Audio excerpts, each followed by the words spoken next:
اگر آپ دعا کی قبولیت کا صحیح وقت جان لیں تو آپ کو لمبی لمبی دعائیں اور وظیفے کرنے کی ضرورت ہی نہیں رہے گی۔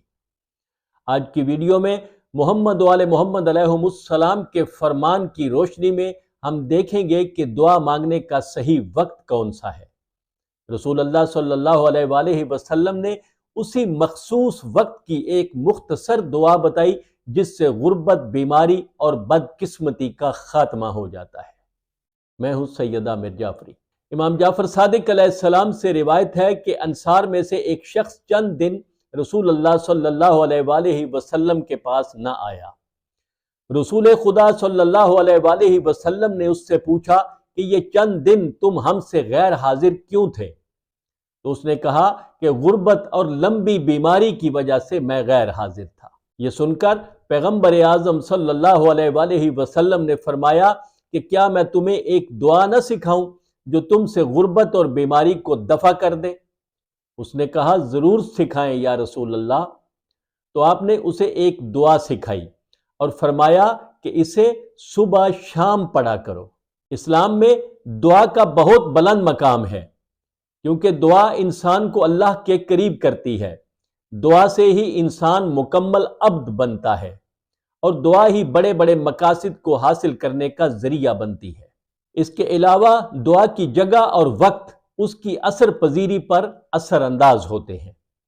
مثلا اپنے گھر میں کی گئی دعا اور مسجد میں کی گئی دعا کی اثر پذیری میں فرق ہوگا، یا پھر مسجد الحرام، مسجد نبوی، حرم معصومین علیہم السلام میں کی گئی دعاؤں کی اثر پذیری سے کون انکار کر سکتا ہے؟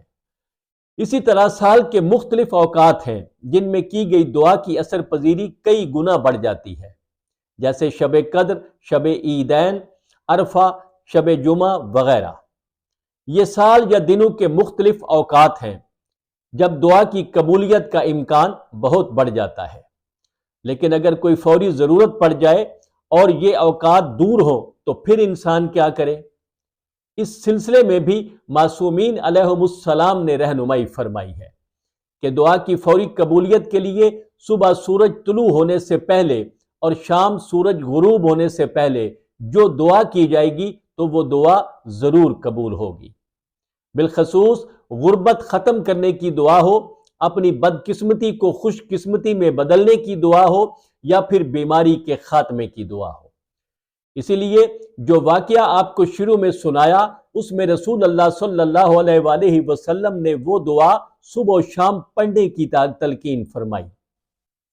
یہ دعا آپ کی اسکرین پر آ چکی ہے، جو غربت، تنگ دستی اور بیماری ختم کرنے کے لیے ایک نسخہ کیمیا ہے، کیونکہ یہ صادق نبی صلی اللہ علیہ وآلہ وسلم کی زبان اطہر سے جاری ہونے والی دعا ہے۔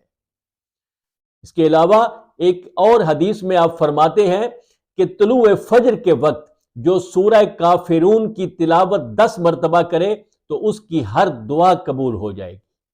امام جعفر صادق علیہ السلام فرماتے ہیں کہ مومن کے لیے ضروری ہے کہ یہ دعا جو اب آپ کی اسکرین پر آ رہی ہے 10 مرتبہ سورج طلوع ہونے سے پہلے اور 10 مرتبہ سورج غروب ہونے سے پہلے پڑھے۔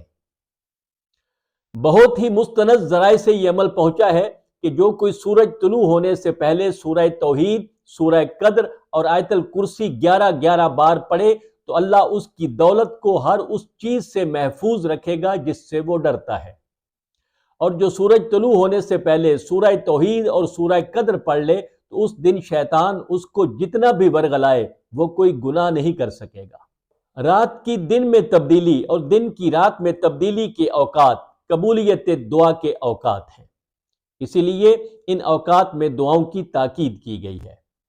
اسی سلسلے میں بزرگ علماء سے وارد ہوا ہے کہ صبح شام صرف ایک بار کہو سبحان اللہ و بحمدہ سبحان اللہ العظیم، تو اللہ اس شخص کے لیے ایک فرشتے کو چاندی کے بیلچے کے ساتھ جنت میں بھیجے گا کہ وہ اس کے لیے جنت میں پودے لگائے جو خالص کستوری کے بنے ہوئے ہوں، اور اس کے گرد ایک دیوار بنا کر اس میں دروازہ لگا کر اور اس پر لکھ دے کہ یہ باغ فلاں ابن فلاں کی ملکیت ہے۔ انشاءاللہ پھر ملیں گے۔